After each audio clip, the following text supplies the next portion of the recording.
So when I asked to serve in this new role that I have, he was one of the first leaders I called and invited to return. I first met the president about 25 years ago, but I worked most closely with him during the early months of COVID. This was March 2020. Markets were under extreme stress. Some economists were warning we could be headed towards a second Great Depression.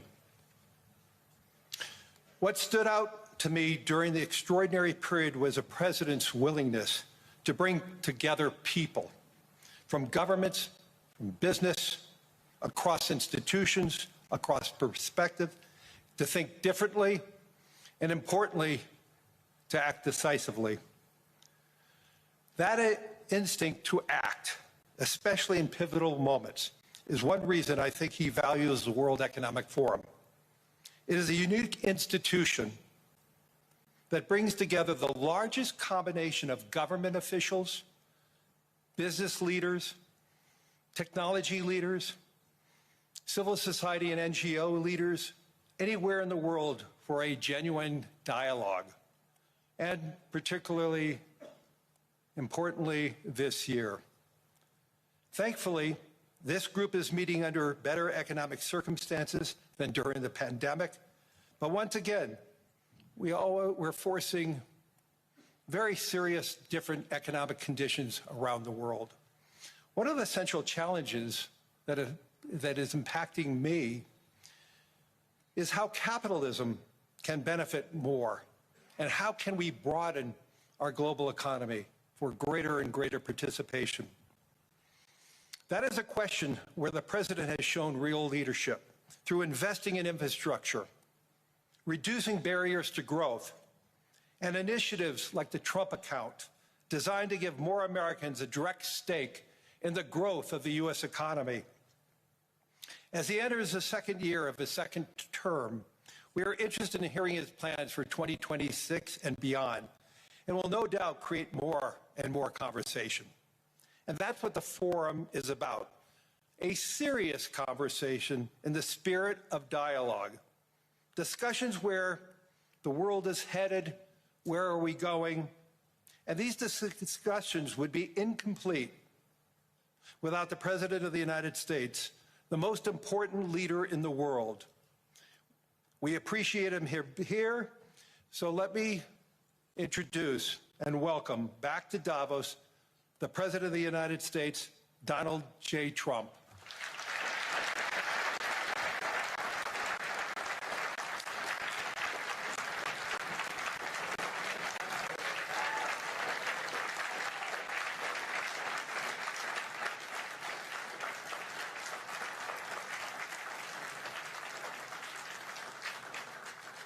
Money-losing windmills, we're taking them down and not approving any. Instead of empowering bureaucrats, we're firing them, and they're going out and getting jobs in the private sector for 2 and 3 times what they were making in government. So they started off hating me when we fired them, and now they love me. Instead of raising taxes on domestic producers, we're lowering them and raising tariffs on foreign nations to pay for the damage that they've caused. In 12 months, we have removed over 270,000 bureaucrats from the federal payrolls, the largest single-year reduction in government employment since the end of World War II. Nobody thought that was coming, but we had no choice. To make a country great, you can't have all federal jobs. We've cut federal spending by $100 billion and slashed the federal budget deficit by 27% in the single year. It's going to go down quite a bit more from that, driving inflation way down from the record highs of the Biden administration. Every month, they went up and up and up. I promised to cut 10 old regulations for every single new regulation. But instead, I've cut, actually, till this point, 129 regulations for every 1 new regulation approved. So every time they come in with a new regulation, we do at least 10, but so far it's averaging out to 129, if you can believe it. In July, we passed the largest tax cuts in American history, including no tax on tips, no tax on overtime, no tax on Social Security for our great seniors. We also provided 100% expensing, $30 a gallon in most states. Then we'll soon be averaging less than $2 a gallon. In many places, it's already down even lower, $1.95 a gallon. Numerous states are at $1.99, numbers that nobody has heard for years. Actually, since my last administration, we got it down to around those numbers. I've signed an order directing and approval of many new nuclear reactors. We're going heavy into nuclear. I was not a big fan because I didn't like the risk, the danger, but they have the progress they've made with nuclear is unbelievable, and the safety progress they've made is incredible. We're very much into the world of nuclear energy, and we can have it now at good prices and very, very safe. And we're leading the world in AI by a lot. We're leading China by a lot. I think President Xi respects what we've done, in part because I've allowed these big companies building these massive buildings to build their own electric capacity. They're building their own power plants, which when added up is more than any country anywhere in the world is doing. I read recently an article in the Wall Street Journal that China's creating so much energy, and they are. I got to hand it to them. But we're creating as much or more, and we're letting them do that. I'm very proud of it. It was my idea. I said, you can't create this much energy. We needed more than double the energy currently in the country just to take care of the AI plants. And I said, we can't do that. We have an old grid system. And I came up with the idea, you know, you people are brilliant. You have a lot of money. Let's see what you can do. You can build your own electric generating plants. And they looked at me. They didn't believe me. All of the names that are, I think, in the room right now, if you want to know the truth, they didn't believe it. And I said, no, you can't. They came back 2 weeks and they didn't have the plant. They said, we thought you were kidding. I said, no, not only am I not kidding, you're going to have your approvals within 2 weeks. I always say nuclear will take 3 weeks. But most aren't going that. They're going oil and gas. They're even going coal in some cases.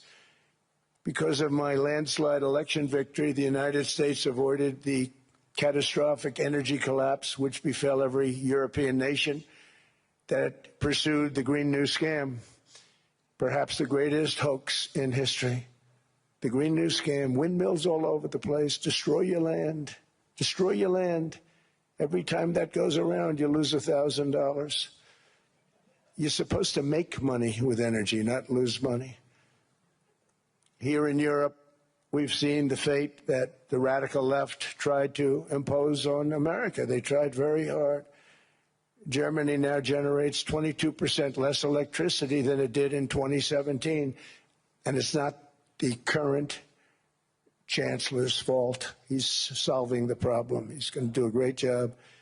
But what they did before he got there, I guess that's why he got there. And electricity prices are 64% higher. The United Kingdom produces just 1/3 of the total energy from all sources that it did in 1999. Think of that, 1/3. And they're sitting on top of the North Sea, one of the greatest reserves anywhere in the world, but they don't use it. And that's one reason why their energy has reached catastrophically low levels with equally high prices. High prices, very low levels. Think of that, 1/3. And you're sitting on top of the North Sea, and they like to say, well, you know, that's depleted. It's not depleted. It's got 500 years. They haven't even found the oil. The North Sea is incredible. They don't let anybody drill. Environmentally, they don't let them drill. They make it impossible for the oil companies to go. They take 92% of the revenues. So the oil companies say, we can't do it. They came to see me. Is there anything you can do? I want Europe to do great. I want UK to do great. They're sitting on one of the greatest energy sources in the world, and they don't use it. In fact, their electricity prices have soared 139%. There are windmills all over Europe. There are windmills all over the place, and they are losers. One thing I've noticed is that the more windmills a country has, the more money that country loses and the worse that country is doing.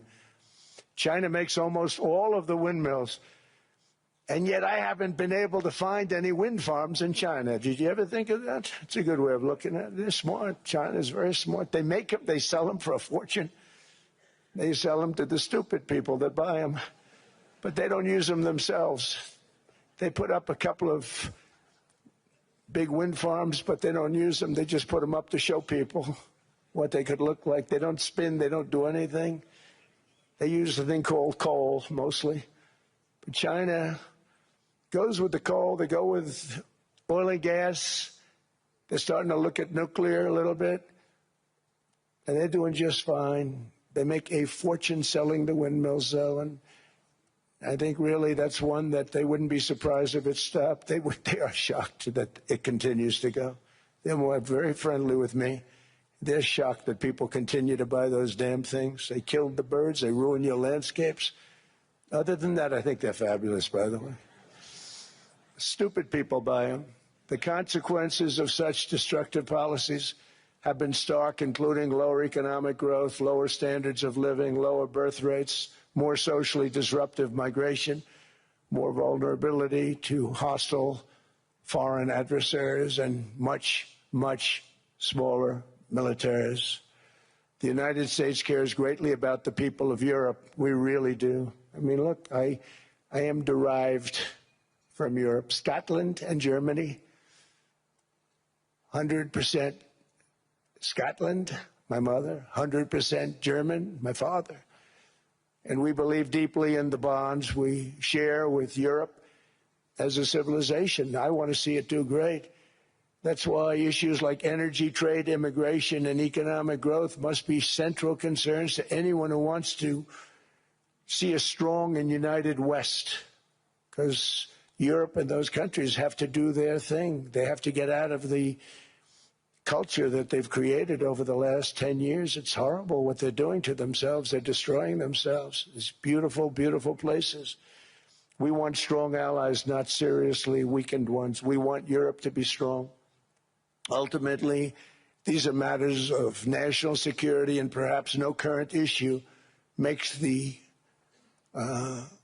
situation more clear than what's currently going on with Greenland. Would you like me to say a few words of Greenland?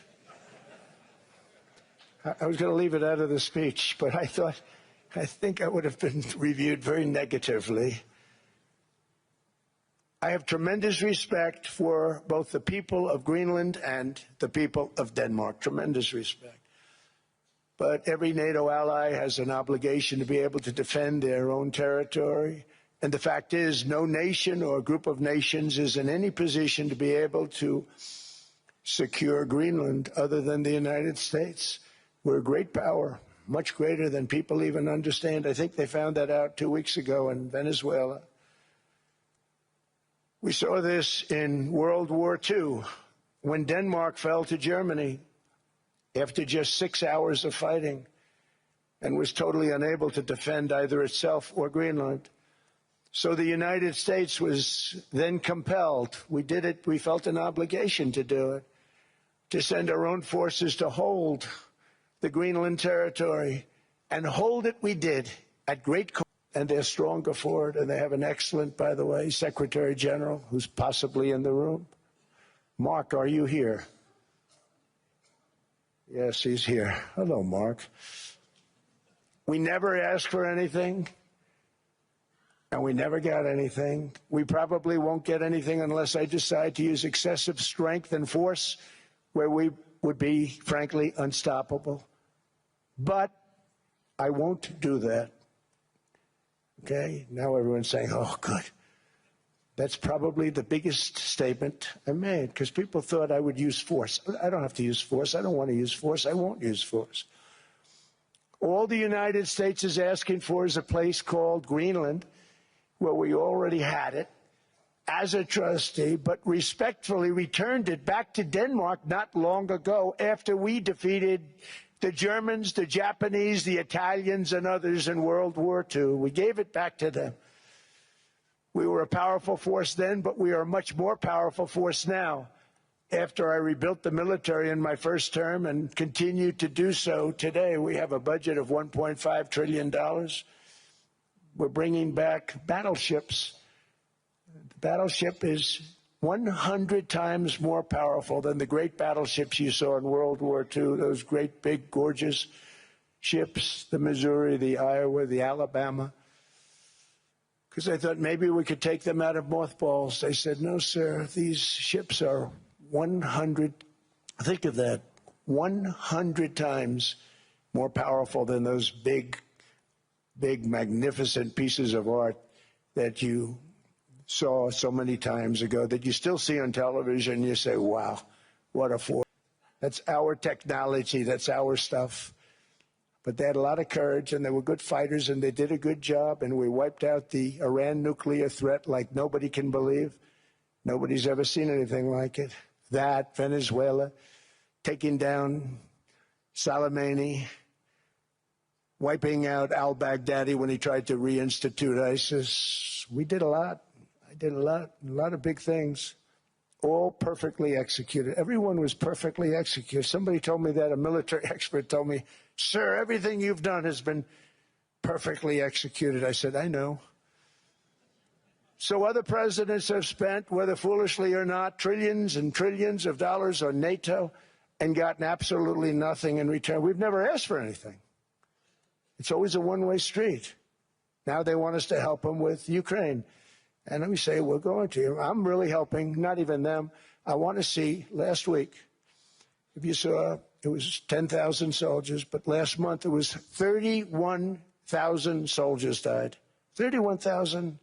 That's this room times, the number of people in this room times 30. Think of it. 30,000 soldiers died in 1 month. The month before it was 27,000. The month before that it was 28,000. The month before that it was 25,000. It's a bloodbath over there. And that's what I want to stop. It doesn't help the United States, but these are souls. These are young people. Look like you, look like some of you right in the front row. They go to war. Their parents are so proud. Oh, there he goes, comes back. 2 weeks later, they get a call, your son's head's been blown off. I want to stop it. It's a horrible war. It's the worst since World War II. They keep going. They'll exceed World War II. The numbers are staggering, how many people they've lost. They don't want to talk about it. Ukraine and Russia lost just tremendous amounts. And I'm dealing with President Putin, and he wants to make a deal, I believe. I'm dealing with President Zelensky, and I think he wants to make a deal. I'm meeting him today. He might be in the audience right now. But they got to get that war stopped because too many people are dying, needlessly dying. Too many souls are being lost. It's the only reason I'm interested in doing it. But in doing it, I'm helping Europe, I'm helping NATO, and I've until the last few days when I told them about Iceland, that I put a cap on the salaries. Then I put no buybacks, no stock buybacks, no various other things that they were doing. I mean, they were making $50 million, but it would take them 3 years to give you a Patriot missile. I said, that's not good. My chauffeur can do a better job than that, and he makes slightly less than 50. They make big salaries. If they're going to make those big salaries, they're going to have to produce a lot faster. The good news is we have the greatest equipment in the world. Now we're going to start making it a lot faster. They're going to build additional plants. And all of the money that goes into stock buybacks is going to go into building plants. We're not allowing stock buybacks by defense companies any longer. They're going to build new plants to make Tomahawks, Patriots. We have the best equipment, F-35s. F-47, the new one just coming out. They say it's the most devastating plane, fighter jet ever. Who knows? They called it 47. If I don't like it, I'm going to take the 47 off it. I wonder why they called it 47. We'll have to think about that. But if I don't like it, I'm going to take that 47 off. But it's supposed to be the Stage 6. It's supposed to be the first Stage 6 plane, undetectable, like our B-2 bombers were undetectable. They flew right over Iran. They were undetectable. And they did their job, and they got the hell out of there. So we want a piece of ice for world protection, and they won't give it. We've never asked for anything else, and we could have kept that piece of land, and we didn't. So they have a choice. You can say yes, and we will be very appreciative, or you can say no, and we will remember. A strong and secure America means a strong NATO, and that's one reason why I'm working every day to ensure our military is very powerful, our borders are very strong, and above all, our economy is strong because national security requires economic security and economic prosperity, and we have the greatest that we've ever had. Biden and his allies destroyed our economy and gave us perhaps the worst inflation in American history. They say 48 years, I say forever, but I think 48 years is the equivalent to forever. Whether it's 48 years or ever, it's terrible, costing the typical family $33,000. What they did to this country should never, ever be forgotten. Emmanuel Macron, I watched him yesterday with those beautiful sunglasses. What the hell happened? But I watched him sort of be tough. But he was at $10 for a pill. And I said, Emmanuel, and I have all the big pharmaceutical companies are in total agreement. It wasn't easy, by the way. They're tough, smart. They've been getting away with the scam for a long time. But they gave it up. But they said, you'll never get the countries to approve it. I said, why is that? Because they won't. They always said, we're not paying any more. Get the rest for the United States. So over the years, they stayed the same. We just went up, up, up. And I mean, we would pay 13, 14, 15 times more than some certain countries would. So I said, no, they'll approve it 100%. Sir, you'll never get them to approve it. I said, I guarantee you. But I actually started with Emmanuel, who probably is in the room too. And I like him. I actually like him. Hard to believe, isn't it? And I said, Emmanuel, you're going to have to lift the price of that pill to $20, maybe $30. Think of that. That means it's a doubling of prescription drugs. Might be a tripling, might be a quadrupling. It's not easy. No, no, no, Donald, I will not do that. I said, yes, you will, 100%. He said, no, no, no. You're asking me to double. I said, Emmanuel, you've been taking advantage of the United States for 30 years with prescription drugs. You really should do it, and you will do it. I have no doubt. In fact, I am 100% sure you're going to. No, no, no, I will not do it. Because, yes, in all fairness to him, he has to double or triple. Because the world being a bigger place than the United States, it's not that you meet in the middle. You just have to go up some, and we come down a lot. They go up a little, we come down a lot. So we're at $130, they're at 10. So they may have to go to 20 or 30. No more than that. I said, Emmanuel, you're going to be doubling or tripling? No, no, no. I said, here's the story, Emmanuel. The answer is you're going to do it. You're going to do it fast. And if you don't, I'm putting a 25% tariff on everything that you sell into the United States and a 100% tariff on your wines and champagnes. And that's about 10 times more than what I'm requesting. And you're going to do it. I don't want to go public with it, but you may make me do that. No, no, Donald, I will do it. I will do it. It took me, on average, 3 minutes a country, saying the same thing. You will do it. They all said, no, no, no, I will not do it. You're asking me to double the cost of prescription. I said, that's right, because you've been screwing us for 30 years. And they said, we will not do it. I said, that's all right. On Monday morning, we're putting a 25, 30, 50. I gave different numbers for different countries. This is also national security we're talking about. Not fair. We're not going to subsidize the whole world. And every one of those countries have agreed to do it. So one of the biggest things that I've done is the fact that we have now most favored nation. We will pay whatever the lowest price is in the entire world. So our drug prices are going to be coming down by staggering 90%. Again, you could say 1,000%, 2,000%. Depends on the way you want to figure it, but we'll go with the way the fake news likes it better because it sounds, can you imagine a 90% reduction sounds much worse.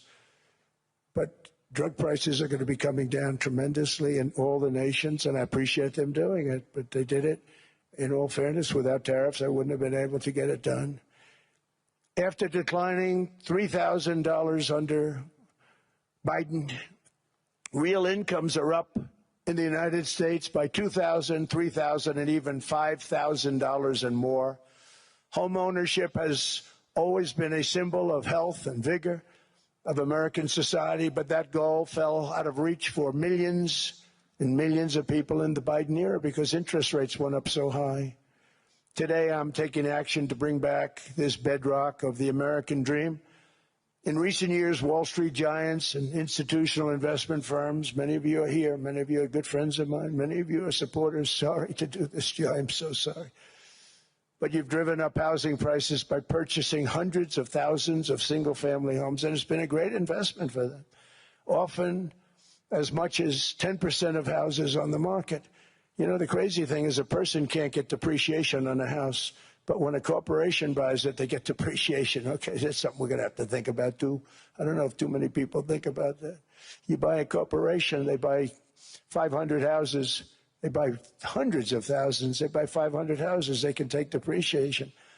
A person sweats and works and buys one house, they can't. But homes are built for people, not for corporations, and America will not become a nation of renters. We're not going to do that. That's why I have signed an executive order banning large institutional investors from buying single-family homes. It's just not fair to the public. They're not able to buy a house. And I'm calling on Congress to pass that ban into permanent law, and I think they will. One of the biggest barriers to saving for a down payment has been surging credit card debt. The profit margin for credit card companies now exceeds 50%, one of the biggest. And they charge Americans interest rates of 28%, 30%, 31%, 32%. Whatever happened to usury? So to help our citizens recover from the Biden disaster, all caused by this horrible precedent, I'm asking Congress to cap credit card interest rates at 10% for 1 year. And this will help millions of Americans save for a home. They have no idea they're paying 28%. They go out there a little late in their payment and they end up losing their house. It's terrible. To unleash innovation in savings and financing, I'm also working to ensure America remains the crypto capital of the world. And to that end, last year I signed the landmark Genius Act into law. Now Congress is working very hard on crypto market structure legislation, Bitcoin, all of them, which I hope to sign very soon, unlocking new pathways for Americans to reach financial freedom. And I did it for two reasons. Number one, I thought it was politically good, and it was. I got tremendous political support. But more importantly, China wanted that market, too. It's just like they want the AI. And we've got that market, I think, pretty well locked up. If I didn't do it, you know, Biden was totally against it until before the election when they realized that, you know, there were millions of people voting against him over crypto. And all of a sudden they loved it very much, but it was too late. They blew it. But it is politically popular, but it's much more importantly, we have to make it so that China doesn't get the hold of it. And once they have that hold, we're not going to be able to get it back. So I'm honored to have done it. Finally, I've instructed government-backed institutions to purchase up to $200 billion in mortgage bonds to bring down interest rates. And I'll be announcing a new Fed chairman in the not-too-distant future. I think he'll do a very good job. See, I gave away some of it. He did give that away. So we have something, got something, but somebody that's very respected. They're all respected. They're all great. Everyone that I interviewed is great. Everyone could do, I think, a fantastic job. Problem is they change once they get the job. They do. You know, they're saying everything I want to hear, and then they get the job. They're locked in for 6 years. They get the job, and all of a sudden, let's raise rates a little bit. I call them, sir, we'd rather not talk about this. It's amazing how people change once they have the job. It's too bad. sort of disloyalty, but they got to do what they think is right. We have a terrible chairman right now, Jerome, too late Powell. He's always too late. And he's very late with interest rates, except before the election, he was just fine for the other side. So we're going to have somebody that's great, and we hope he does the right job. Last week, the average 30-year mortgage rate dropped below 6% for the first time in many years. Another major factor in driving up housing costs was the mass invasion of our borders. And I have to say one thing about housing, because nobody ever says this. I am very protective of people that already own a house, of which we have millions and millions and millions. And because we have had such a good run, the house values have gone up tremendously. And these people have become wealthy. They weren't wealthy. They become wealthy because of their house. And every time you make it more and more and more affordable for somebody to buy a house cheaply, you're actually hurting the value of those houses, obviously, because the one thing works in tandem with the other. And I don't want to do anything that's going to hurt the value of people that own a house who, for the first time in their lives, are walking around the streets of whatever city they're in, very proud that their house is worth $500,000, $600,000, $700,000. Now, if I want to really crush the housing market, I could do that so fast and people could buy houses, but you would destroy a lot of people that already have houses. In some cases, they've mortgaged their house, and the mortgage would be very low, and all of a sudden the mortgage without any changes becomes very high, and they end up losing the house. I'm not going to hurt, and I speak with Scott, who's doing a fantastic job, and Howard, who's doing a fantastic job, and all of my people. And I always say, look, you know, I can crush the hell out of the market. We can drop interest rates to a level, and that's one thing we do want to do. That's natural. That's good for everybody. You know, the dropping of the interest rates, we should be paying a much lower interest rate than we are. We should be paying the lowest interest rate of any country in the world, because without the United States, you don't have a country. I mean, I had a case with Switzerland. We happened to be in Switzerland. Maybe I'll give you a quick story. But they were paying nothing. They make beautiful watches, great watches, Rolex, all of them. They were paying nothing to the United States when they sent their product in. And we had a $41 billion deficit. $41 billion with this beautiful place. Flew over it, isn't it nice? So I said, let's put a 30% tariff on them so that we get back some of it, not all of it at all. We still have a deficit, big deficit. We had 41 million. That's a big deficit. And I said, let's put a tariff on. Different tariffs, different places. You're all party to them. In some cases, victims to them. But in the end, it's a fair thing. And most of you realize that.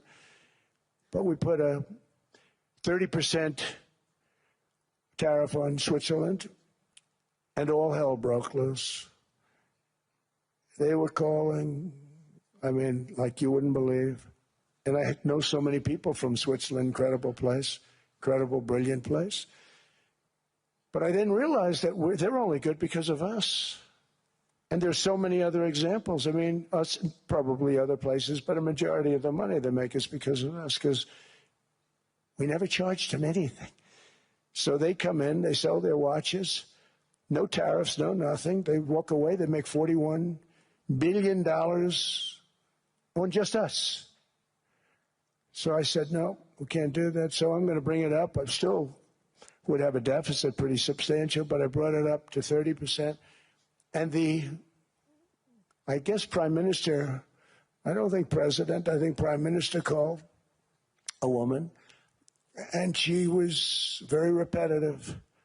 She said, no, no, no, you cannot do that, 30%.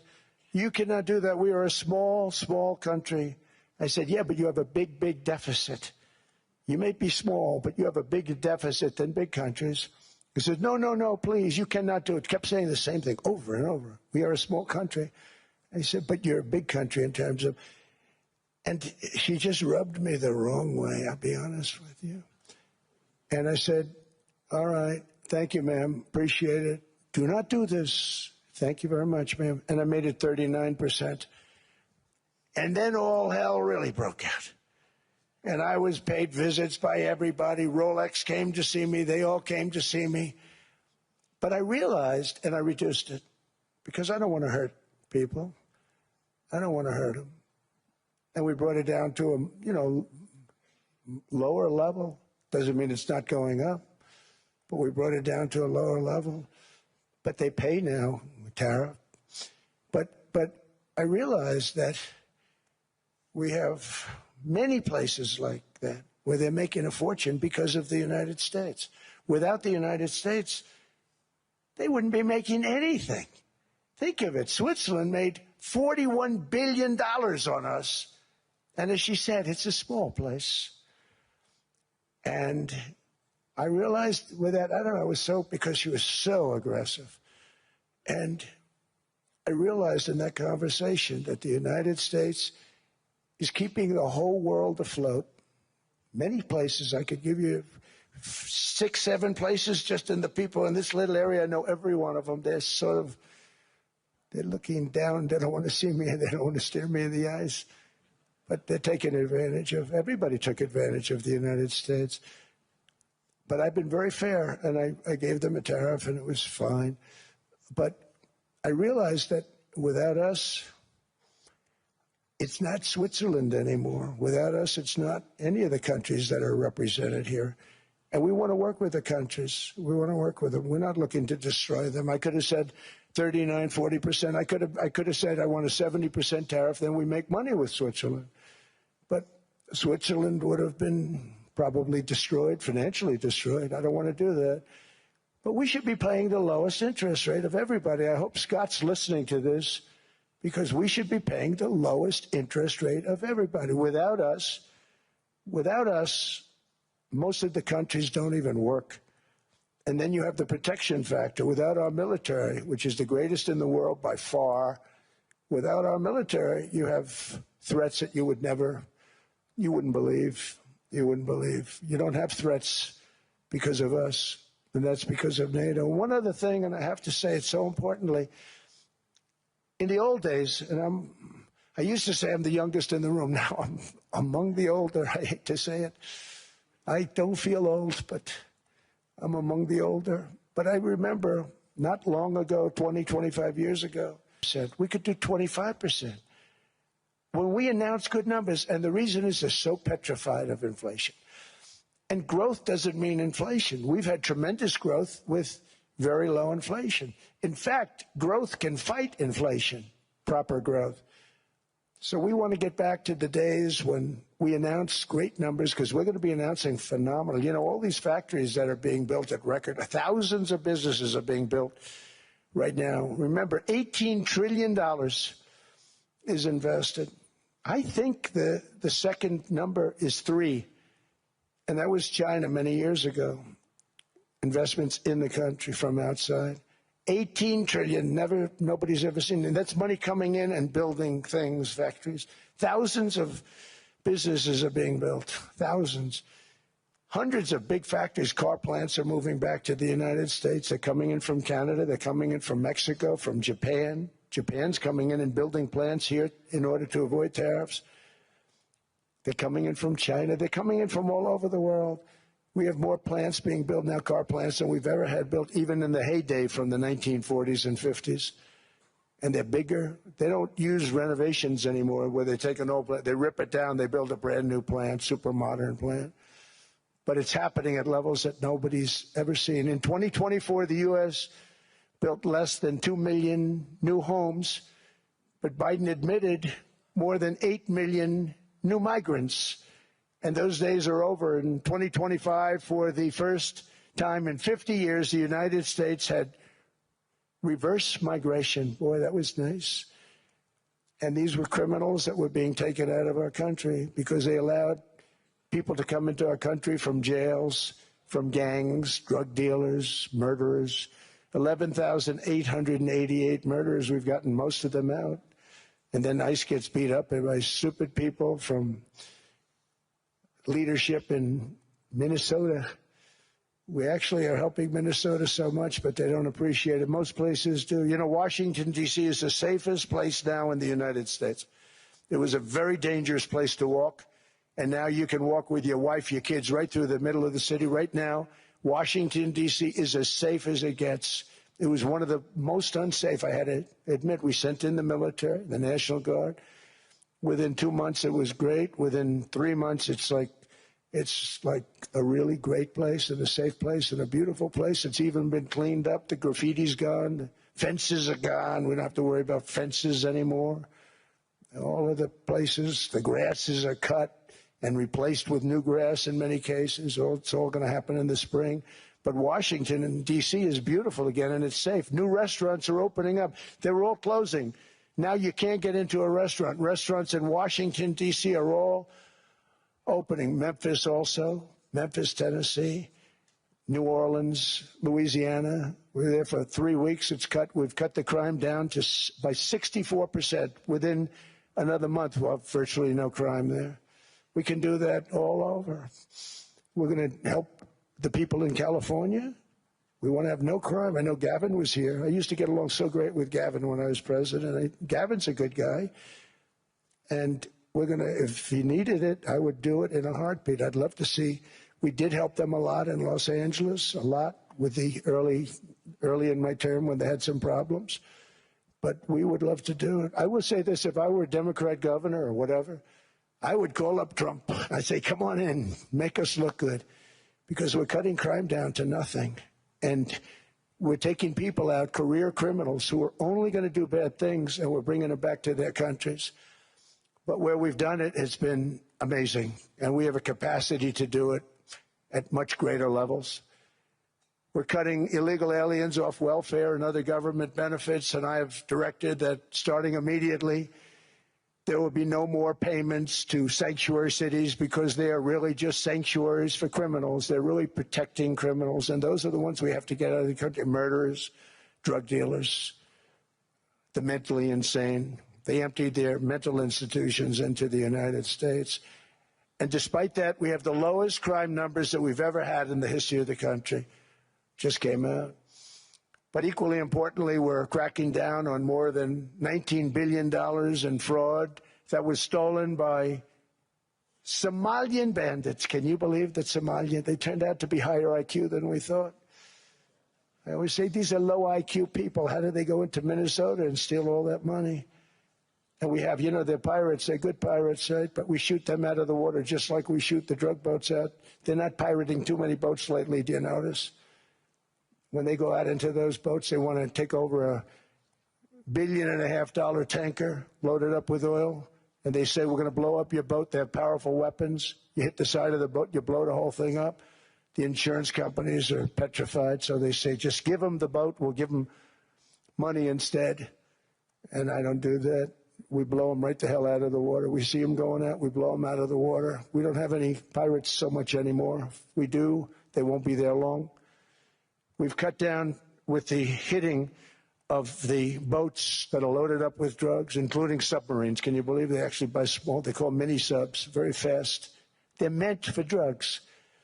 We've knocked out 2 of them. The Democrats say they were fishing. You have ruined somebody's fishing weekend. I would say a submarine is not a fishing boat. You don't fish. But we've knocked down drugs by water, the oceans, the sea, by 97.2%. Think of that. And I actually say, who the hell are the 3%? Because I would not want to be piloting one of those boats. We knocked them down, and now we're going to start on land. We're going to knock it all out. The land is the easy part. What we did on sea is incredible, and that's our great military.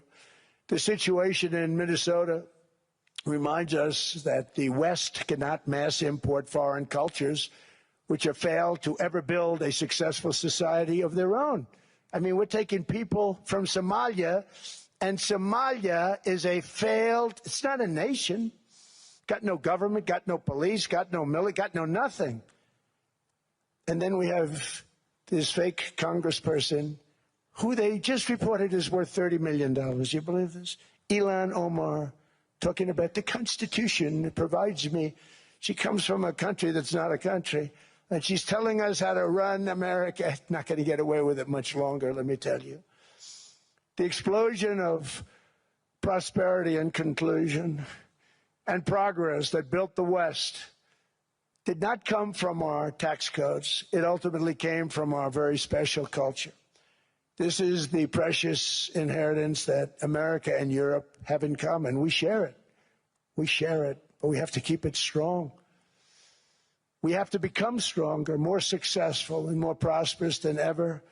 We have to defend that culture and rediscover the spirit that lifted the West from the depths of the Dark Ages to the pinnacle of human achievement. We live in an incredible, changing period. It's an unbelievable time, but we have to take advantage of the time that we're in. In our hands are technologies that our ancestors could scarcely have. I mean, they couldn't have even dreamt some of the things that we see today. And so rapidly they're produced. I mean, AI, 2 years ago, nobody ever heard of the term, and now everybody's talking about it. And it can have some very good purpose. It could also have some dangerous purpose, and for that we have to watch out. But some tremendous things are happening because of it. And we're leading by so much. We're doing so well. But opportunities that are bigger and grander than ever before in human history are right before us. It is the pioneers in this room. Many of you in this room are true pioneers. You're truly brilliant people. Just your ability to get a ticket is brilliant because you have about 50 people for every seat. I don't know what. That's Larry. Everything Larry touches turns to gold. He made this very successful. But you're in this room, and some of you are the greatest leaders anywhere in the world. You're the greatest brains anywhere in the world. And the future is unlimited, and to a large part because of you, and we have to protect you, and we have to cherish you. I always say we have to cherish our brilliant people because there aren't many of them. So together with confidence, boldness, and persistence, let us lift up our people, grow our economies, defend our shared destiny, and build a future for our citizens that is more ambitious, more exciting, more inspiring, and greater than the world has ever seen. We're in a position to do things that nobody else has ever even thought of before. And many of the people in this room are the ones that are doing it. And I want to congratulate you, and I'm with you all the way. You can do things that nobody else can even think about. So I congratulate you on your tremendous success.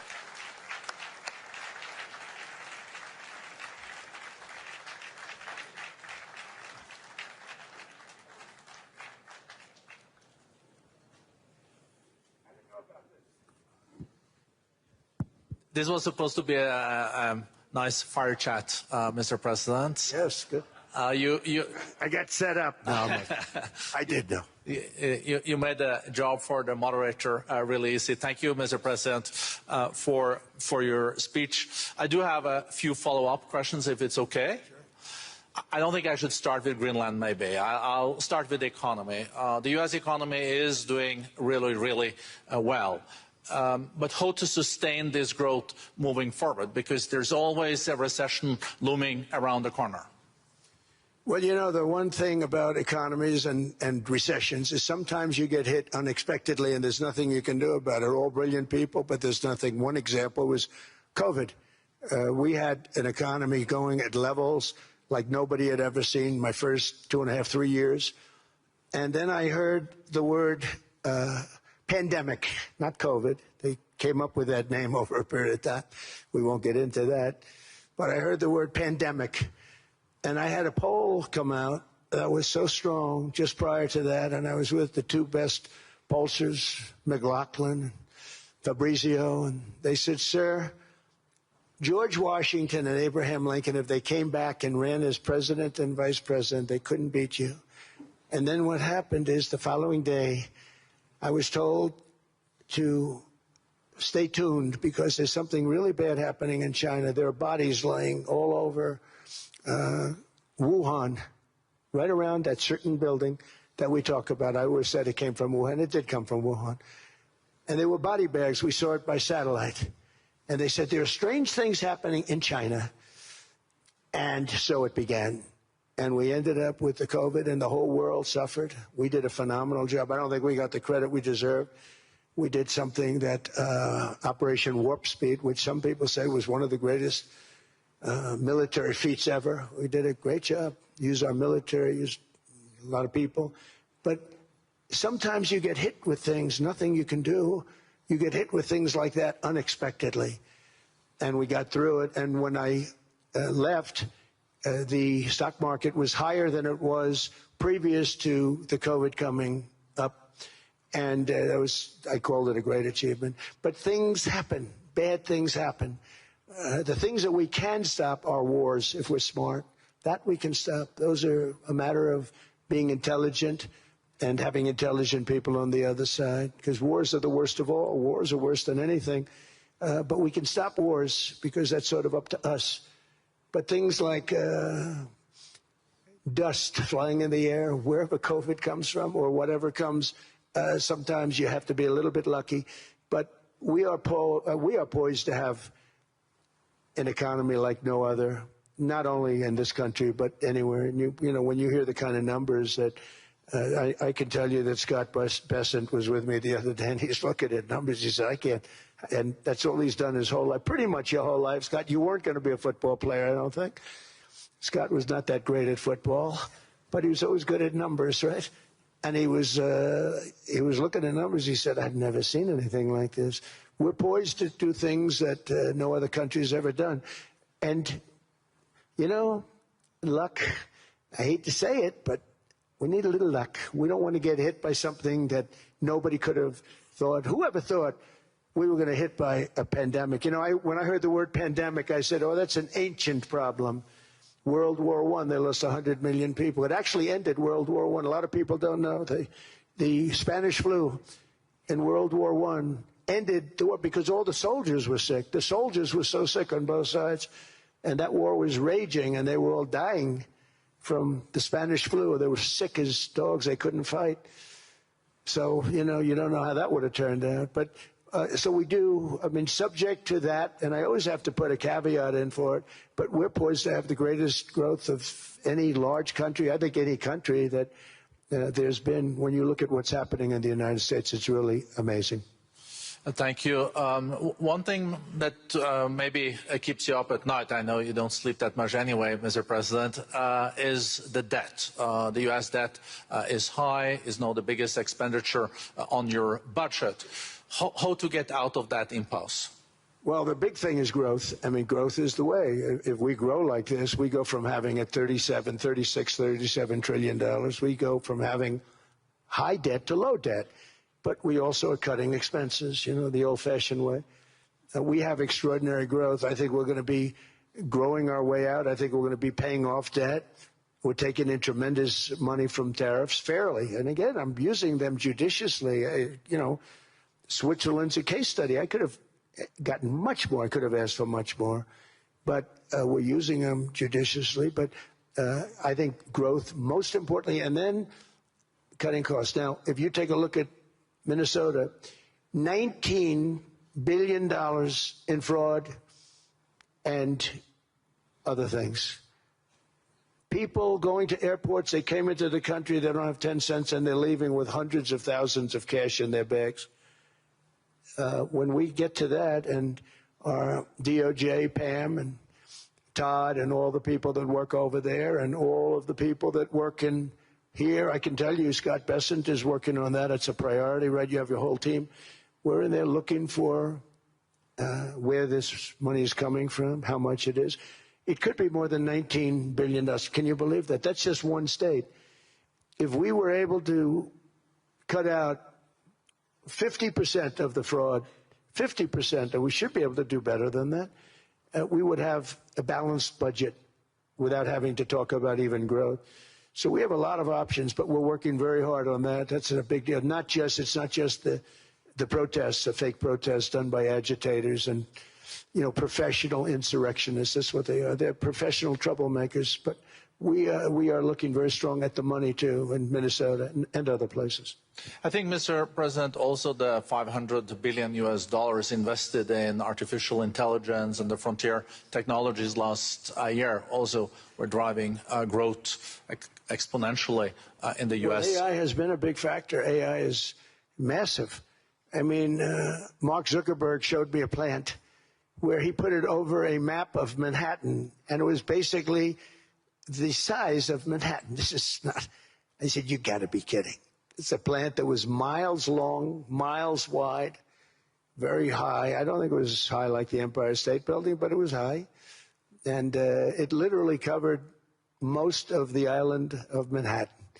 That's called a big plant. And, you know, when I heard they're going to spend $50 billion building, and I said, what, you know, if you spend $50 million, you can build a nice little shopping center. If you spend $500 million, you can build a good shopping center. But how do you spend $50 billion? When I looked at this thing, I said, you think you'll be able to do it for that? It's amazing when, you know, some of the plants that I see, and I see them all, and again, so big as we're letting them build their own electric generation.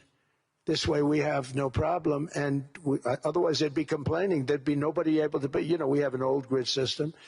And not only that, they're going to sell at a very cheap price the excess electricity that they create back into our grid. So that'll solve some problems for certain states that don't have enough electricity.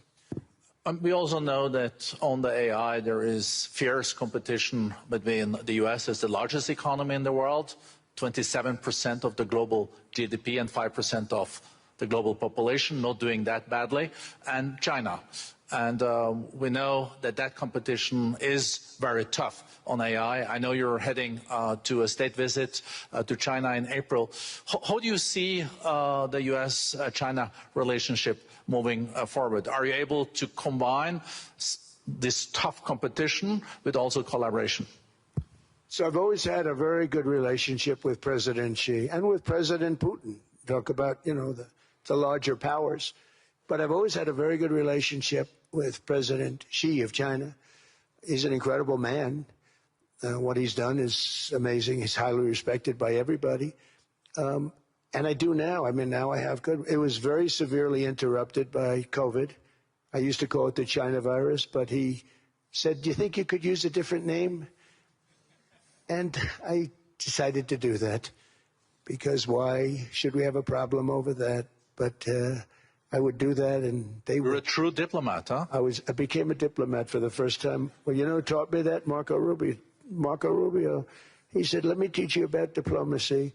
Hey, any guy that gets approved by 100% of the votes, think of it, he got liberal Democrats and radical right Republicans to approve him. He's the only one. The next one was like lost 45 votes, right? But he got all 100 votes voting for him. And at first I wasn't happy about it. I said, wait a minute, I don't like that. And now it turns out that the Democrats probably wish they didn't do that. And Marco has been fantastic. Marco, stand up, please. You have done a great job as Secretary of State. He's going to go down as the best Secretary of State. And Scott, and we have Susie, who's the first female Chief of Staff, and she's the best Chief of Staff, too. And I see Howard Lutnick, who I know spoke. And Howard's fantastic. Some of the deals we're doing are great. And I want to pay particular attention because we have Chris. And Chris, you got up and spoke, I think. He's the #1 oil man in the world because I was going to put Doug Burgum, who's fantastic. I don't know if Doug's here. Is Doug here? Doug Burgum is fantastic. He said, sir, there's one man better than me. And he introduced me to Chris. And he turns out to be. So we're drilling more oil and gas now than we ever have by almost double. Is that right, Chris? And on top of it, we got a lot coming out of Venezuela. So anyway, so we're doing great. The country is just doing great. We have great people. Thank you. And I see other people. We have Steve Witkoff. We have Jared. I got so many people. I'm in trouble because when I go back, they're going to be people with long faces. Sir, you didn't introduce me. I got so many people. And we have a lot of the greatest people anywhere in the world. I know them all. So I won't continue because we'd be here all day. Thank you, Mr. President. We also know that you're a deal maker, and then maybe coming back to Greenland and Ukraine. What kind of deal in the end do you see between the U.S. And Denmark? Because, you know, I guess you see it now as a negotiation going on, or? Well, it's costing Denmark hundreds of millions a year to run it. And Denmark's a small country and wonderful people. But you know, it's very expensive. It's a very big piece of ice. And it's very important. I mean, I don't want to repeat the speech, but it's very important that we use that for national and international security. That can create a power that will make it impossible for the bad guys to do anything against the perceived good ones. And it's a great block for Europe, just like, you know, Denmark was supposed to spend hundreds of millions of dollars. They didn't spend the money. They didn't spend anything, almost. And we'll see what happens. I just say this. NATO has treated the United States of America very unfairly. We never asked for anything. We never got anything. We actually took care of the needs of NATO for years and years, which I felt was always unfair, so I got NATO to pay, because they're rich countries. But I think it's time that NATO step up. We're helping them with Ukraine. Without us, I think Putin would have gone all the way. I think we have it. I think that could have been a World War III, if you want to know the truth. On the Gaza deal, I think there will be a signing tomorrow. Of course, there are different views on this, but how important do you think this signing is on the board of peace? And do you think this is going to sustain? Do you think we now will see Gaza reconstructed and the billions of US dollars invested? I do. I mean, I think we have peace in the Middle East. There are some little situations like Hamas, and Hamas has agreed to give up their weapons. Now, you know, they were born with a weapon in their hand, so it's not easy to do. When they were born with a rifle in their hand. It's not an easy thing for them, but that's what they agreed to. They've got to do it. And we're going to know, Jared, over the next 2 or 3 days, certainly over the next 3 weeks, whether or not they're going to do it. If they don't do it, they'll be blown away very quickly. They'll be blown away. You know, we have 59 countries that are part of that whole peace deal. And some of those countries aren't even they're near the Middle East, but they're not in the Middle East traditionally. And they want to come in and take out Hamas. They want to come in. They want to do whatever they can. There's a problem with Hezbollah in Lebanon, and we'll see what happens there, but that's a problem. But there are these little flames, but there's peace in the Middle East. Now, had we not gone in and knocked out with those big, beautiful, we just ordered 25 brand new ones, the latest and the greatest, the B-2 bomber. Think of them, they went in there at 2 o'clock in the morning with no moon, no light, no nothing, and every single one of those massive bombs hit its target, 100,000-pound bombs hit its target, every one of them. And then on top of it, from a submarine 300 miles away, we hit the sites with tomahawks, which is an unbelievable weapon. So, you know, we did our job. If we didn't do that, you would have never had peace in the Middle East. And the countries like Saudi Arabia, UAE, and Qatar could never have, and others could never have signed anything because you would have had this dark cloud, and the dark cloud was Iran with nuclear. Iran would, if we didn't take them out, they would have had a nuclear weapon within 2 months. They were very close to having the nuclear weapon, and we hit them hard. And it was a total obliteration. If they may try again, but they're going to have to try from a different area because that area was obliterated. Incredible thing we did. And because we did that, we were able to make peace. If we didn't do that, I would say, Jared and Steve, if we didn't do that, there was no chance of making peace because the countries I just named and other countries could have never signed off. They were afraid. They were afraid.